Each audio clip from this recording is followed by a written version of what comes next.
कैसे कहतड़ी माँ पार्वती जी कैसे कहतड़ी हो कि सैया कनवेता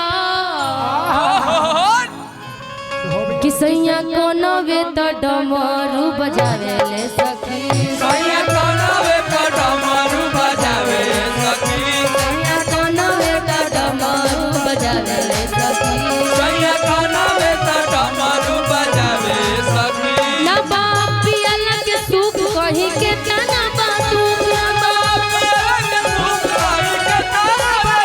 ना बाप पियला के सुख कहीं का तना बादू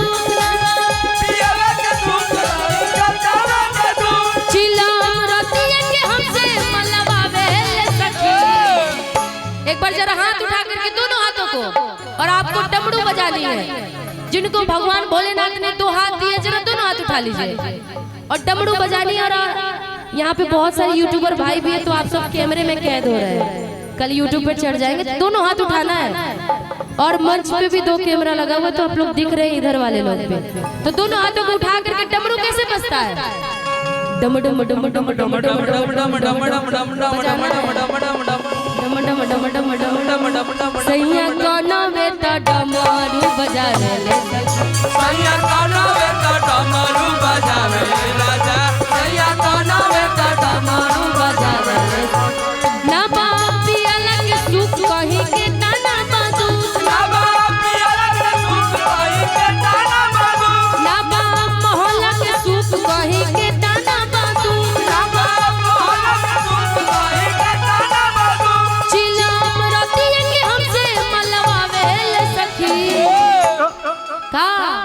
कि सैया कनवेता डमरू बजावे ले सखी सैया कनवेता डमरू बजावे ले सखी सैया कनवेता डमरू बजावे ले सखी सैया कनवेता डमरू बजावे ले सखी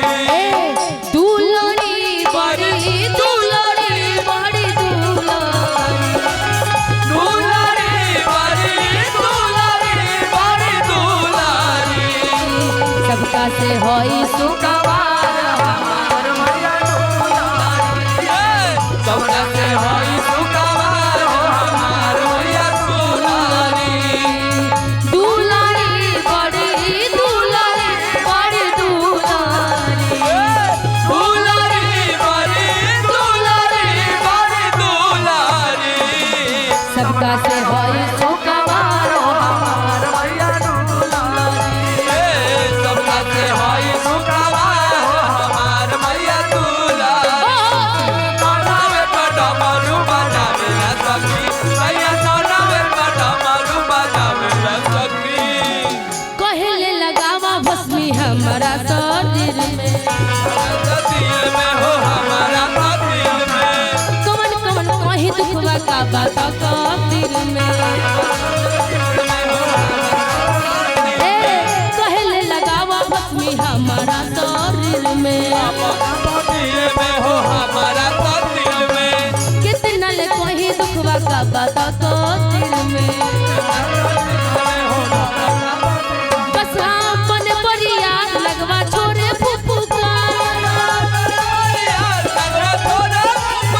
बस अपन परियार लगवा छोरे फूफू का कहाँ कहीं की कितना सतावे ले सखी। यदि बाबा आपको मिल जाए तो आप क्या करेंगे पहले प्रणाम करेंगे लेकिन रोज कहे भांग पिलाने के लिए तो पिलाइएगा उन्हें रोज पिलाएंगे हाँ इसीलिए मैया पार्वती जी कहती है ना एक दिन खिलाना पिलाना तो आप भांग पिला देंगे रोज रोज पीसना पड़ेगा ना तब पता चलेगा आपको कि सैया कनवेता डमरू बजावे ले सखी सैया कनवेता डमरू बजावे ले सखी सैया कनवेता डमरू बजावे ले सखी सैया कनवेता डमरू बजावे ले सखी हाथी ना घोड़ा ना कौनो सवारी हाथी ना घोड़ा ना कौनो सवारी हर दिन में कभी कभी क्योंकि मंच पे हूँ कलाकार हूँ तो मैं एक्टिंग करती थी लेकिन बाबा के पैदल यात्रा में सारी एक्टिंग भूल गई हूँ सारी रियलिटी चल रहा है अभी लगड़ लगड़ के चल रही क्योंकि दोनों पैर में फोड़े हो गए लेकिन आज सारी एक्टिंग भूल करके रियलिटी में आ गई हो, इसीलिए कहना है क्या, हाथी ना घोड़ा ना कौनो सवारी, हाथी ना घोड़ा ना कौनो सवारी, पैदल ही आइबो तो दुआरी, ए भोले बाबा पैदल ही आइबो तोर दुआरी, ए भोले बाबा पैदल ही आइबो तोर दुआरी। बेटा मारू बजावे रे सखी, बनावे बेटा मारू बजावे रे सखी। अखिया करेले लाल चार चिलम खींच के, चिलम खींच के हो चार चिलम खींच के, हर जला जीव भांग दे पिस पिस के, खींच के हो चार चिलम खींच के, अखिया करेले लाल चार चिलम खींच के, चिलम खींच के हो चार चिलम खींच के, हर जला जीव भांग दे पिस पिस के, पीस के हो ढेर पीस पीस के। नहीं भरे हाली पेट होला काने को जले, नहीं भरे हाली पेट होला काने को जले, का हम कहि क्यों कितना सतावे ले सखी,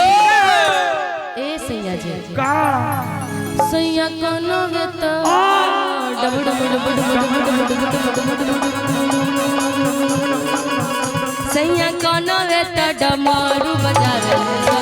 सैया कानावे पे डमरू बजावे ना सखी, सैया कानावे पे डमरू बजावे ना सखी, सैया कानावे पे डमरू बजावे ना सखी, सैया कानावे पे डमरू बजावे ना सखी, सैया कानावे पे डमरू बजावे ना सखी, सैया कानावे पे डमरू बजावे ना सखी, सैया कानावे पे डमरू बजावे ना सखी, सैया कानावे पे डमरू बजावे ना सखी, सैया कानावे पे डमरू बजावे ना सखी।